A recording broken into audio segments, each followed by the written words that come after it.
Hello, hello. Colleagues, friends, professionals, you are welcome to the Airport Safety Channel. And this is your regular host, Isaac Otu. It is a privilege to be hosting you today, and I know we are going to learn a lot.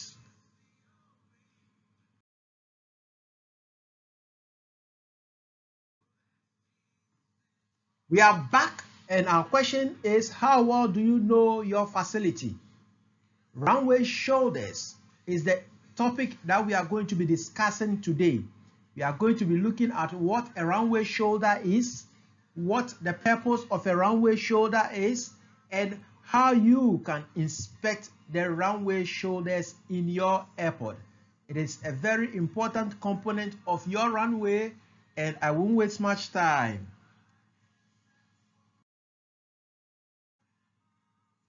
We are going to be using Annex 14, Volume 1, Aerodromes, Edition 9. That is the latest version of the Annex as of today, and it is an opportunity to be using it to explain the components of aerodrome safety.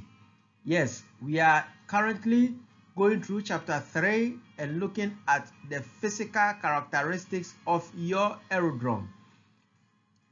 Join me and let's enjoy the ride today.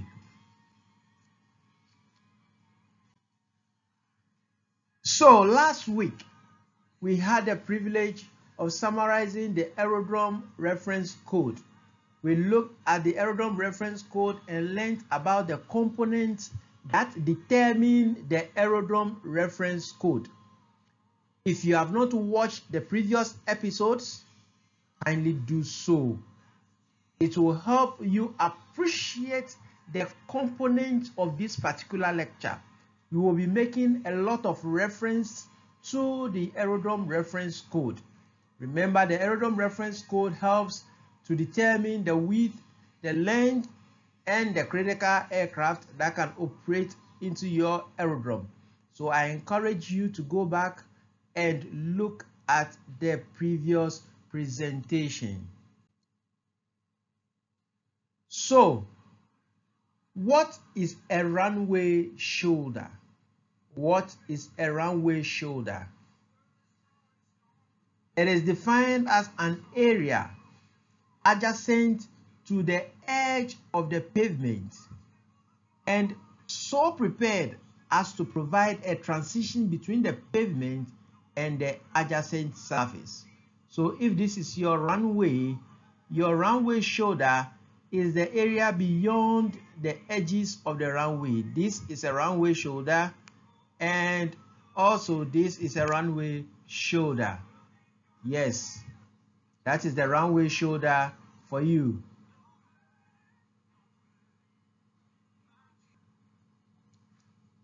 So this area, as displayed on your screen, is the runway shoulder. You can see that it covers the entire length of the runway. It is the edge, the area beyond the edge and outside of your runway. The immediate area beyond the edge and outside of the runway, the area adjacent to the edge of a pavement, and it is prepared so as to provide a transition between the pavement and the adjacent surface. This is what we refer to as the runway shoulder. The runway shoulder. So try to visualize your runway this moment and look at each edge of your runway on each side, and you are likely to be looking at the runway shoulder.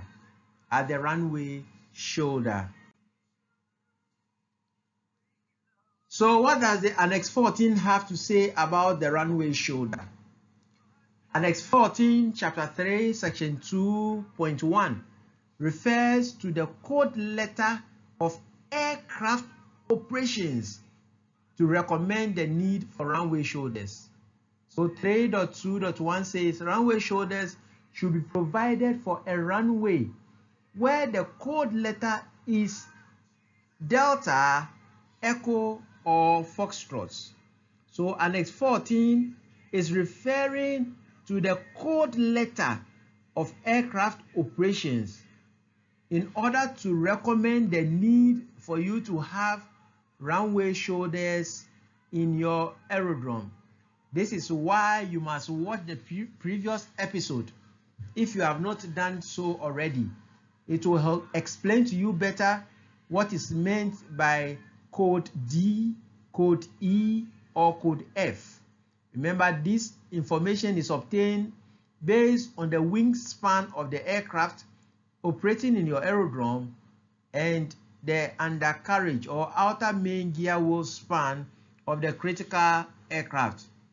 You need to know the types and codes of aircraft operating in your airport.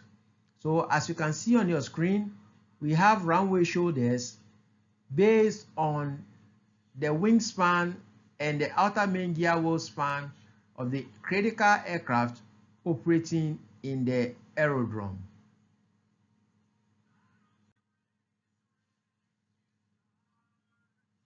Annex 14, Chapter 3, Section 2.2 states that for aeroplanes with outer main gear wheel span from 9 meters up to but not including 50 meters, from 9 meters up to but not including 50 meters.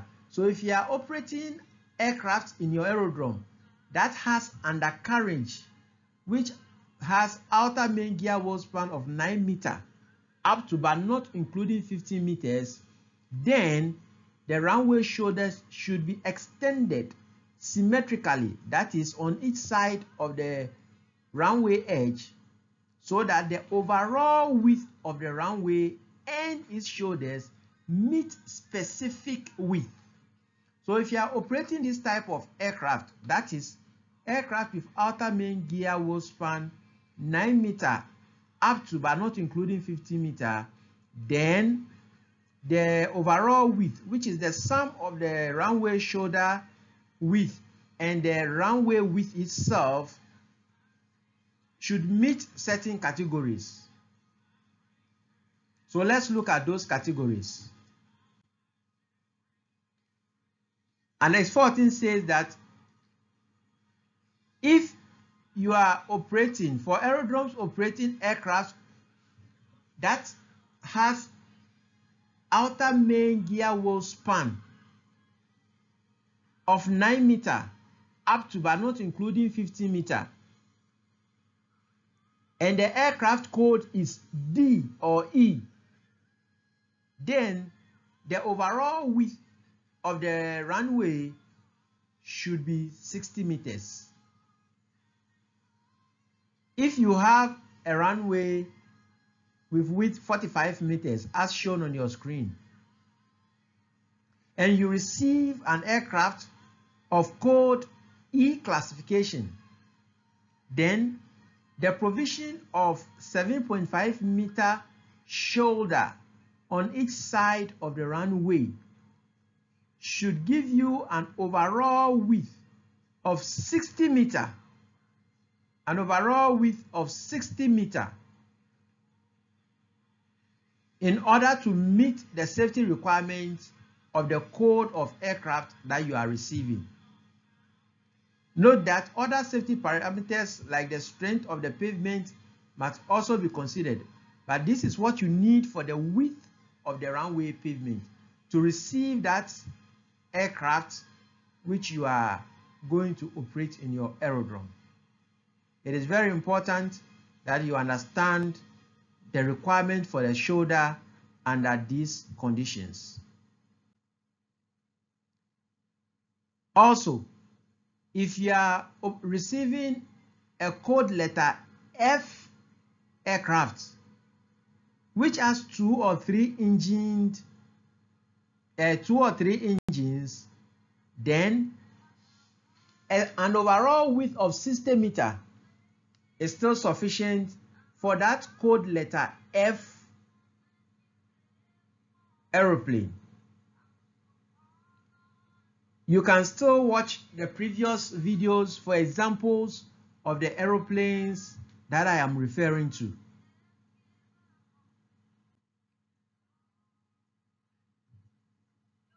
Annex 14 further states that for aerodromes operating aircraft with code letter F, so if you are expecting to receive an aircraft with code letter F, which has four engines, then the overall width, that is the width of the runway, and the width of the shoulders put together should give you a 75-meter width of pavement for operating that aircraft with code letter F having four engines. This is very important. So if you want to know whether you have enough shoulders or not, go through this requirement and you will be able to tell. Stopway shoulders. Now, just as we have runway shoulders, it is required that the shoulders of the runway extend to cover the stopway. We will later on look at what the purpose of a stopway is, but it is very important to ensure that you have shoulders for the stopway just as you have them for the runway. Therefore, at the end of the day, the overall width of your runway should be equivalent to the overall width of the stopway. I repeat, the overall width of the runway and its shoulders should be equal to the overall width of the stopway and its shoulders. Remember to subscribe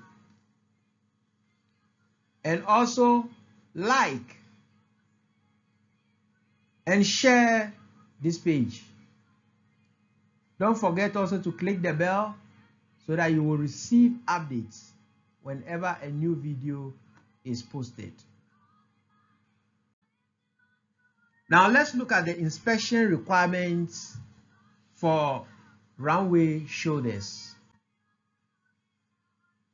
When you go into the field to inspect the runway shoulders, consider the surface of the shoulder during the inspection. It is very important that you consider the surface of the shoulder during the inspection. Ask yourself, is the surface paved or not? ICAO Annex 14 says that runway shoulders for code letter F aeroplanes should be paved. Code letter F aeroplanes should have their runway shoulders paved. Thus, lesser code of aeroplanes can use a compacted surface with provisions to prevent loose materials from being released freely, and that which can carry the weight of the aircraft under all weather conditions, so that the runway shoulder may not be paved, but it would have been compacted sufficiently and at the right transition or at the right level to ensure that aircraft can easily or smoothly move over it without any secondary damage. So it is not every shoulder that is paved. Some are not paved but well compacted. But as long as you are operating code letter F aeroplanes, then your shoulders must always be paved.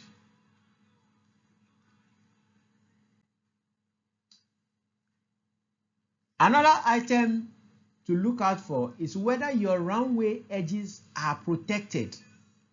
If you discover that your runway edges are falling apart, then you have to pay close attention. Also check if the impact of rain is washing away pavement materials along the runway edge. If that is the case, then you have to review the need to provide runway shoulder. If there are weeds growing along the edge of the runway, then you must consider the need to provide runway shoulder. The paved shoulders protect the edge of the runway pavement, and it is very important to see whether the edges of your runway pavement are protected or not. Also, ask yourself, what will be the impact of an aircraft running off the runway onto the strip area or the grassed area? There should be a smooth movement of aircraft from the main pavement over the shoulder onto the grassed area. So if you do not have runway shoulders, then you will not have a smooth transition from the full pavement to the unpaved strip area.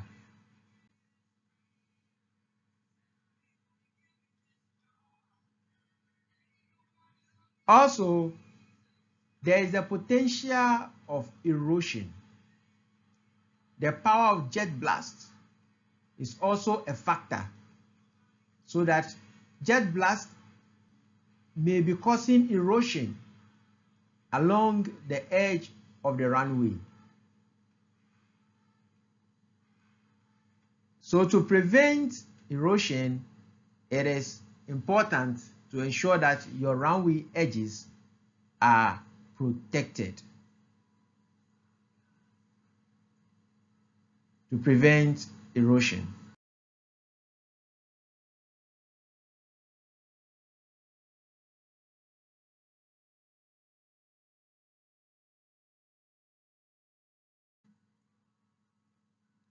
This is a close-up look of an eroded runway edge. As you can see, if the shoulder is not constructed as soon as possible, the erosion will go under the runway and affect the lifespan of the runway. You can see the erosion along the runway edge lights.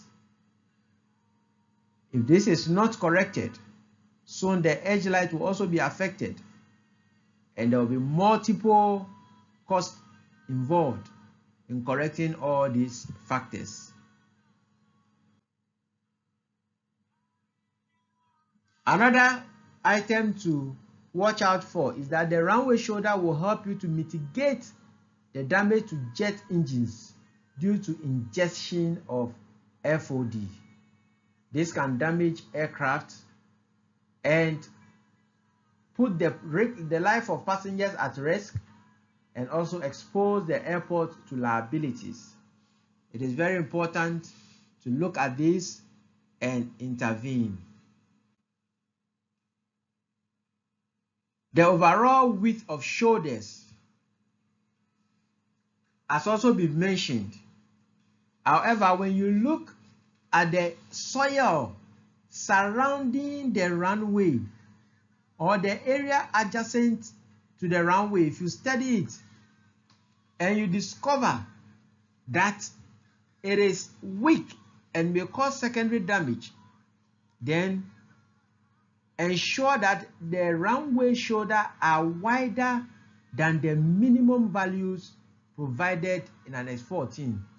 What this means is that you are going to have a wider overall width of runway in order to provide a further wider protected pavement for aircraft operating in your aerodrome. Finally, let's have our bullet for the day. Our bullet for the day says data. Data. Airport data is critical. Data on airport facilities are very important for aircraft safety. You need to have good data. Know the width of your runway and the overall width as to whether you have runway shoulders or not. And that information can help the pilots make the right decision whenever it is required. Thank you for watching. Thank you. Post your comments and questions. Subscribe and click the bell. Share with one and all.